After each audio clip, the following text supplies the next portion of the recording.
Прага пережила один із найбільших громадянських мітингів за останні роки. Десятки тисяч людей вийшли на Староміську та Вацлавську площі, щоб підтримати президента Петра Павела на тлі відкритого конфлікту з новою урядовою коаліцією. Приводом стала відмова глави держави затвердити кандидатуру міністра від євроскептичних сил. Політик опинився в центрі скандалу після того, як у минулому демонстрував нацистський жест і публікував символіку Третього рейху. Сам кандидат називає це поганим жартом, однак для президента ця історія стала червоною лінією. Ситуація швидко переросла у політичну кризу. Павел заявив про спроби тиску з боку ЕМЗС, зокрема через повідомлення від радників, у яких йшлося про наслідки, якщо він не змінить свою позицію. У відповідь громадяни вийшли на вулиці з гаслами на підтримку демократії, європейського курсу та України. Над площею майорять прапори Чехії та Європейського Союзу. Люди скандують ім'я президента, тримають плакати зі словами «Ми з президентом» і відкрито виступають проти курсу уряду. Для багатьох це не лише суперечка навколо одного міністра. Це питання цінностей і майбутнього країни. На мітингу звучать голоси з різних регіонів. Медики, IT-фахівці, актори, підприємці.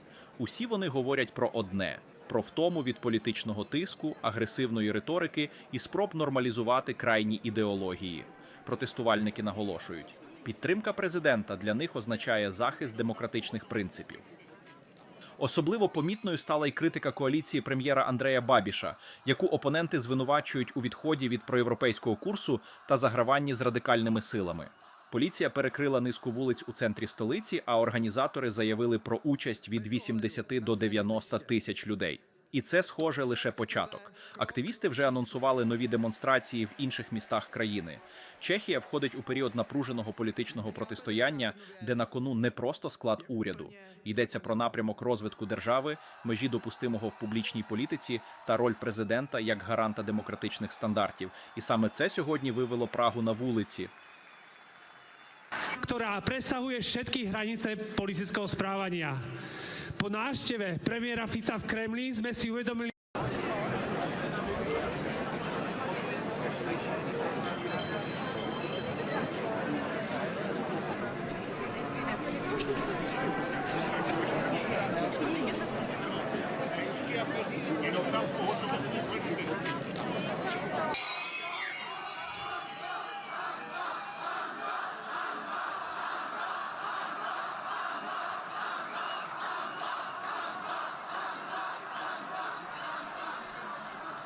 bez ohledu na své bydliště. To je však teprve krok číslo.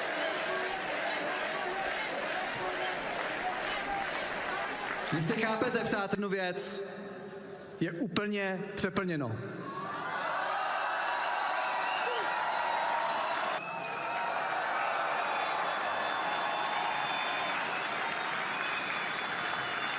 ktorá presahuje všetky hranice politického správania.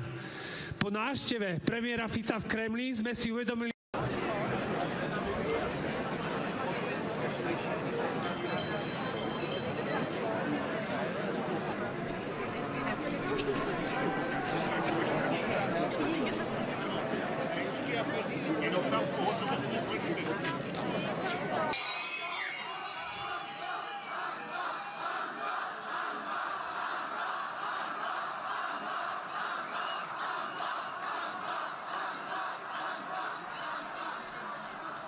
bez ohledu na své bydliště.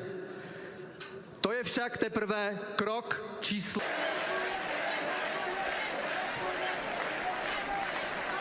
Jestli chápete, přátelé, věc je úplně přeplněno.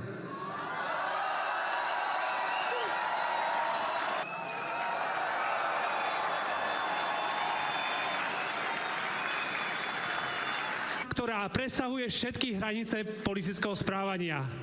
Po návšteve premiéra Fica v Kremli sme si uvedomili,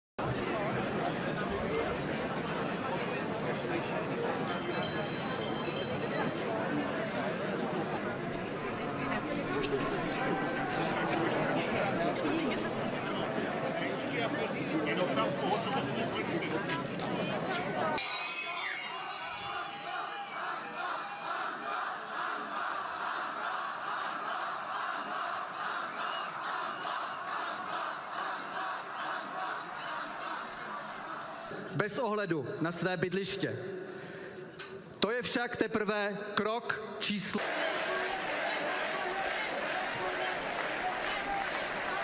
Jistě chápete, přátelé, jednu věc, je úplně přeplněno.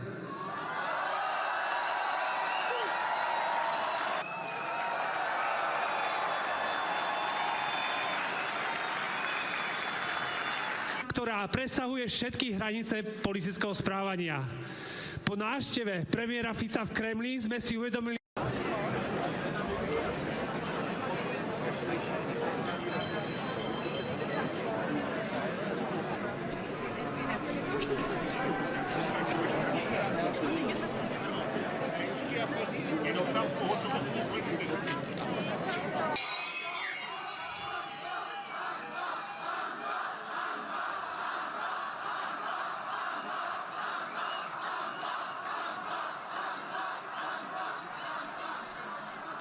bez ohledu na své bydliště. To je však teprve krok číslo.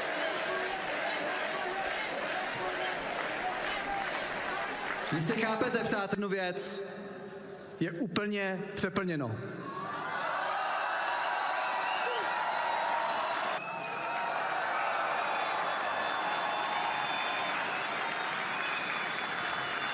ktorá presahuje všetky hranice politického správania.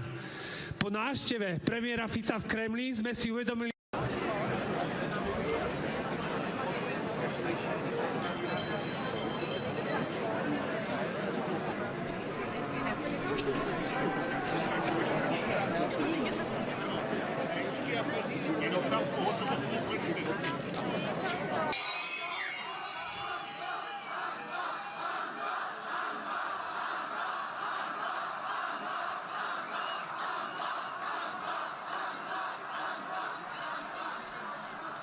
bez ohledu na své bydliště.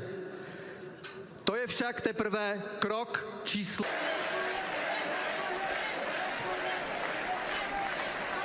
Jistě chápete, přátelé, jednu věc, je úplně přeplněno.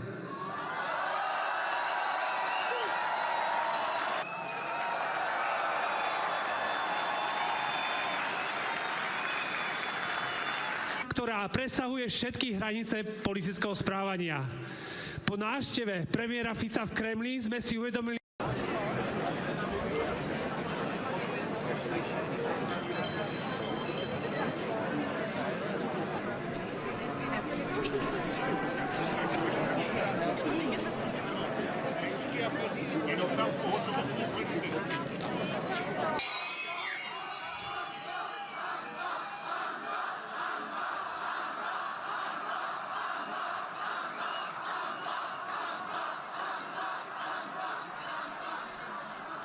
bez ohledu na své bydliště.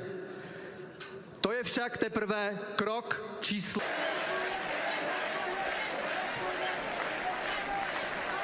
Jistě chápete, přátelé, jednu věc, je úplně přeplněno.